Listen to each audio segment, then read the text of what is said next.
Di malam hujan, seorang gadis muda memberi sepotong roti basi pada pria tua yang menggigil di trotoar.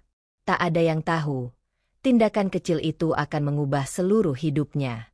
Karena pria itu bukan pengemis biasa. Assalamualaikum warahmatullahi wabarakatuh. Selamat datang di channel ini. Di sini kamu akan menemukan berbagai cerita fiksi yang seru dan penuh makna. Simak kisahnya dan jangan lupa subscribe. Hujan mengguyur Jakarta malam itu. Langit gelap seperti tak mau berhenti menangis. Dan jalanan basah memantulkan cahaya lampu jalan yang redup. Kendaraan lalu lalang tanpa peduli, menyisakan cipratan air dan suara klakson yang memekakkan telinga. Di antara langkah-langkah cepat orang yang ingin segera pulang, seorang gadis berjalan pelan, tanpa payung, memeluk tas lempangnya yang lusuh. Namanya Nana, usianya 25. Wajahnya putih bersih, tapi tampak sangat letih. Matanya sembab, rambutnya basah menempel di wajah, dan napasnya tersengal seolah membawa beban yang lebih berat dari sekadar tas di pundaknya. Ia baru saja dipecat, tanpa peringatan, tanpa penjelasan yang adil. Setelah 3 tahun kerja keras, semua habis dalam 5 menit rapat singkat di ruang HRD.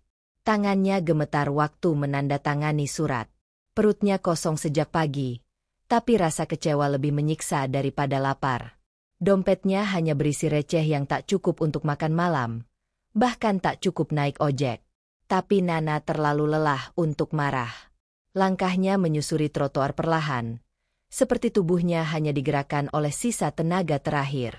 Saat melewati tikungan yang sempit dan remang, ia melihat seseorang duduk menyendiri.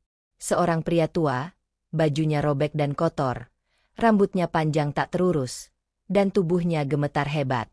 Ia duduk di trotoar yang dingin tanpa alas kaki, memeluk lutut seperti anak kecil ketakutan.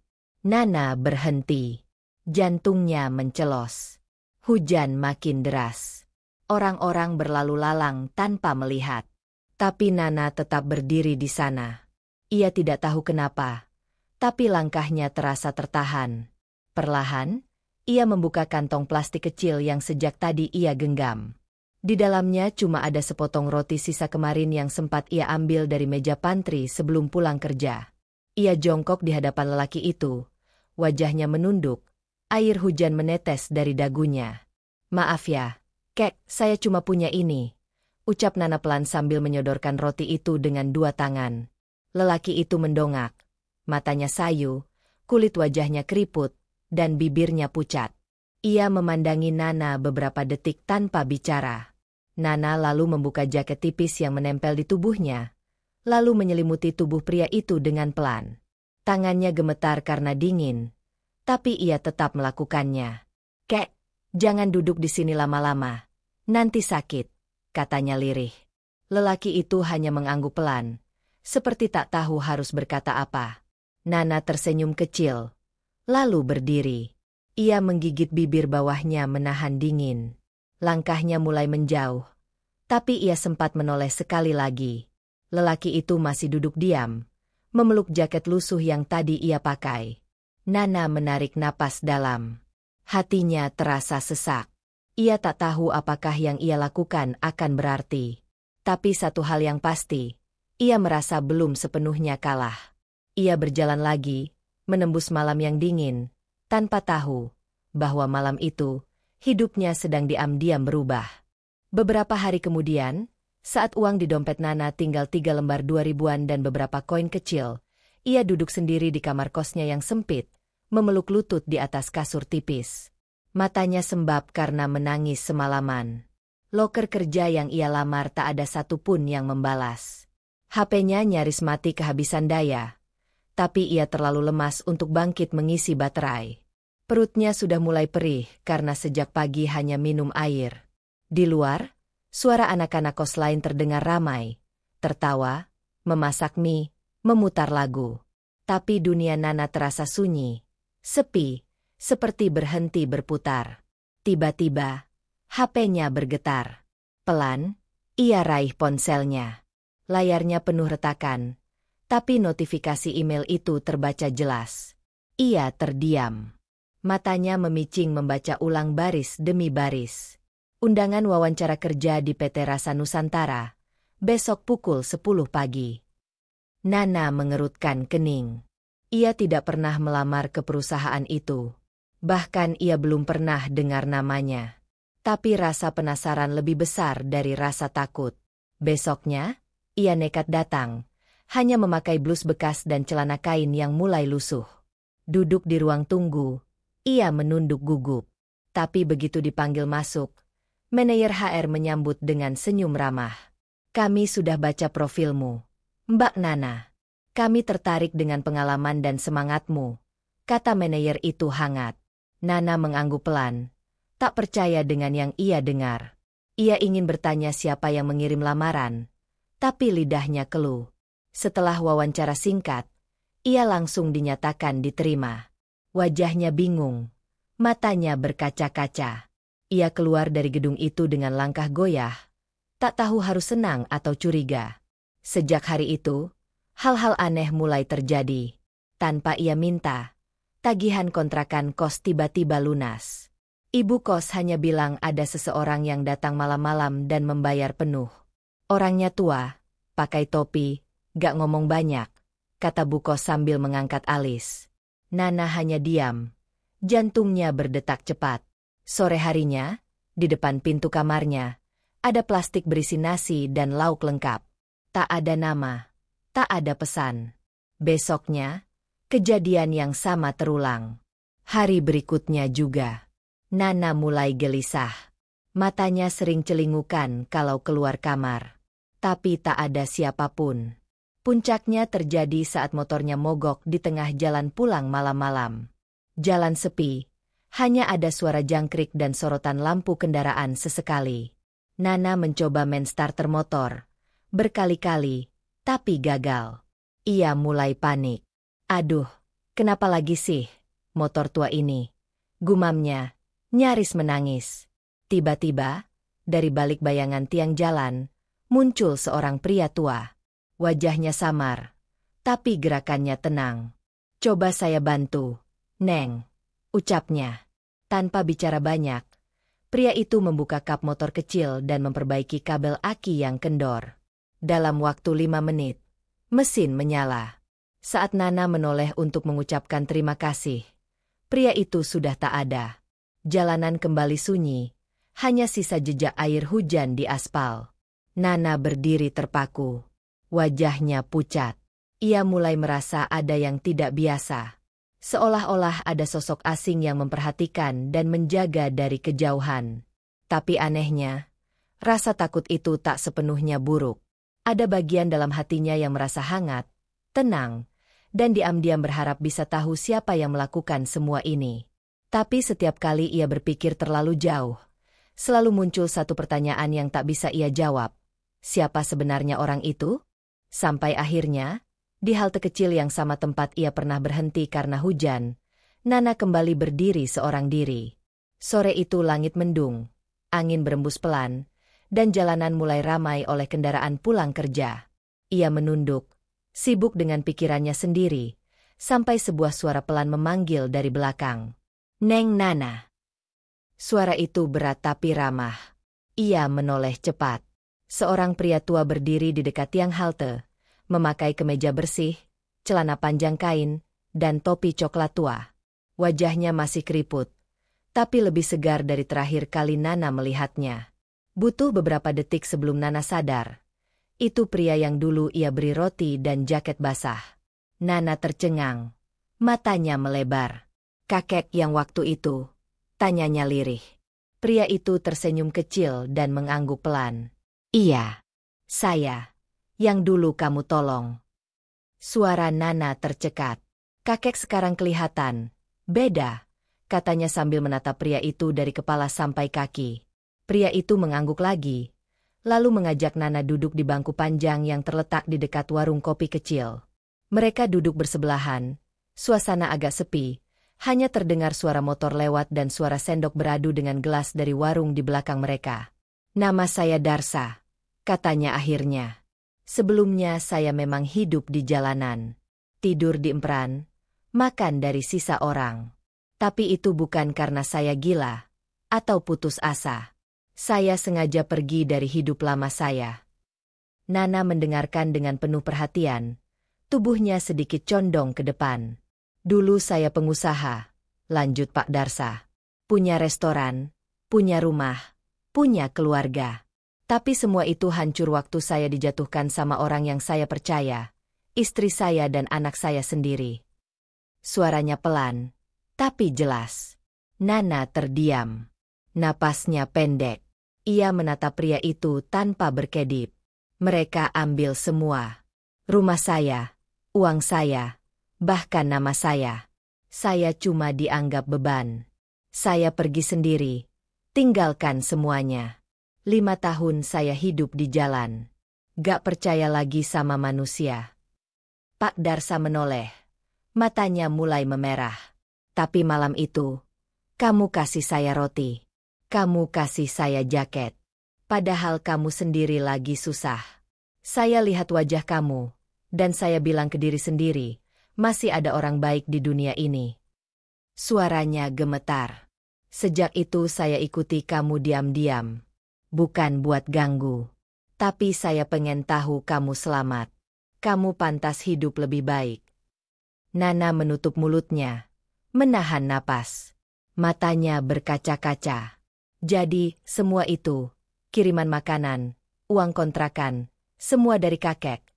Tanya Nana dengan suara nyaris berbisik. Pak Darsa mengangguk pelan.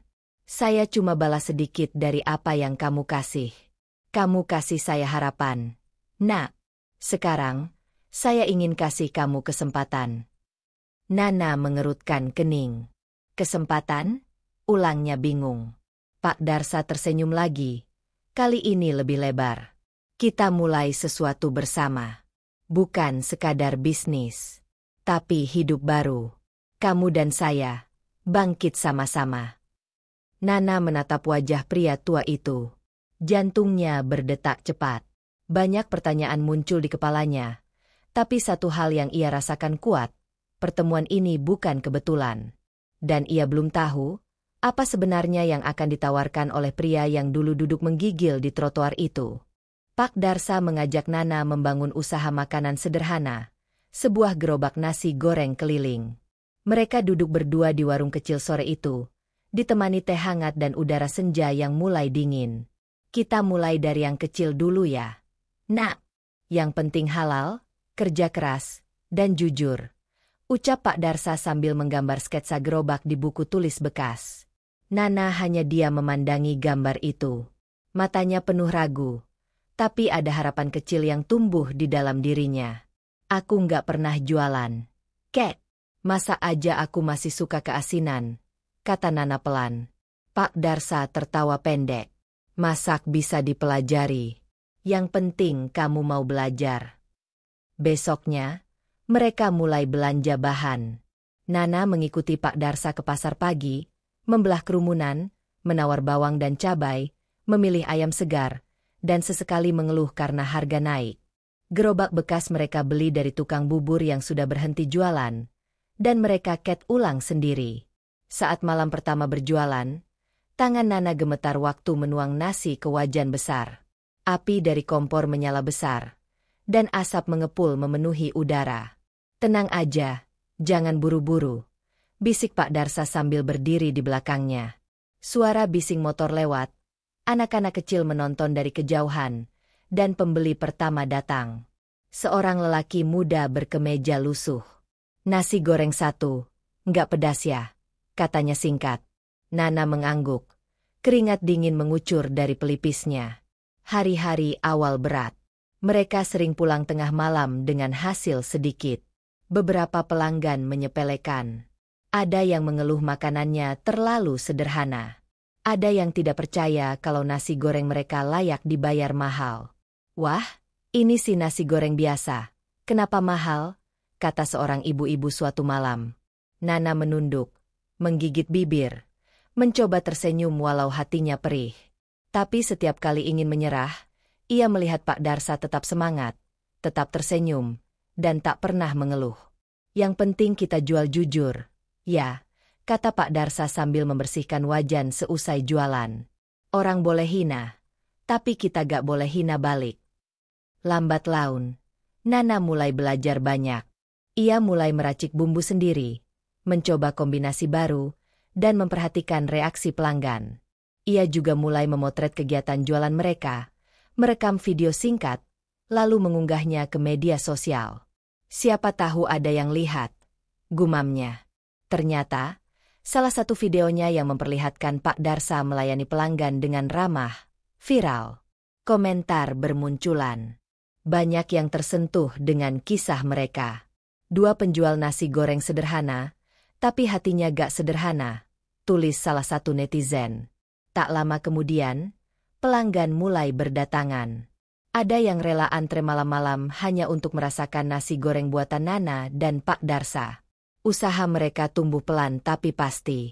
Gerobak berganti jadi tenda, lalu jadi kedai kecil.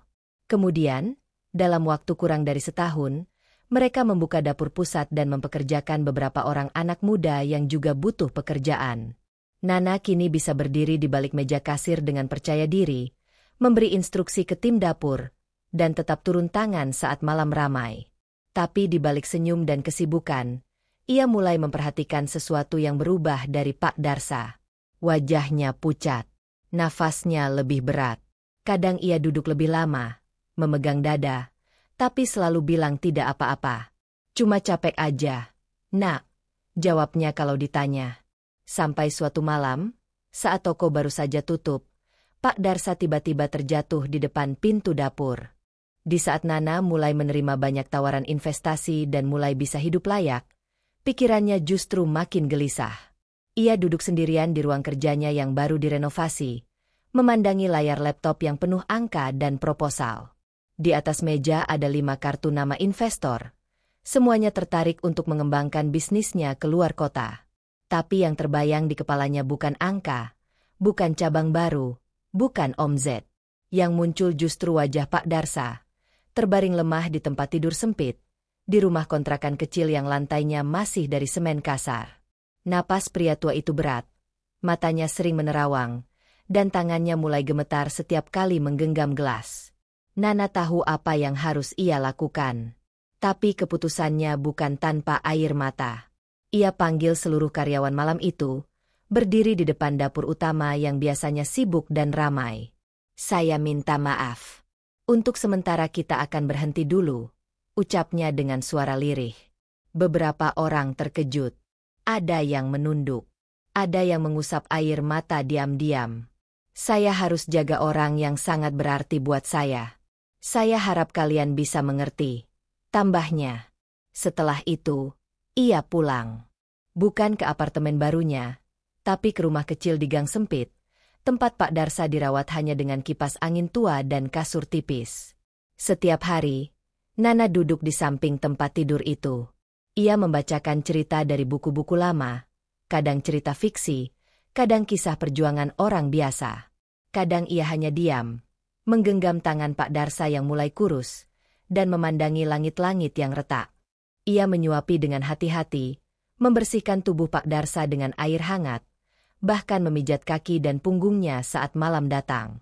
Makasih, nak, bisik Pak Darsa suatu malam, suaranya lirih, nyaris tak terdengar.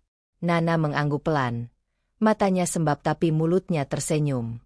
Kalau bukan karena Bapak, saya mungkin udah hilang entah kemana, jawabnya lirih, seolah ucapan itu keluar dari luka yang sudah lama ia pendam. Di sela-sela itu, tawaran terus datang lewat email dan telepon. Tapi Nana tidak pernah lagi membukanya. Fokusnya hanya satu, menyaksikan orang yang ia cintai tetap merasa berharga.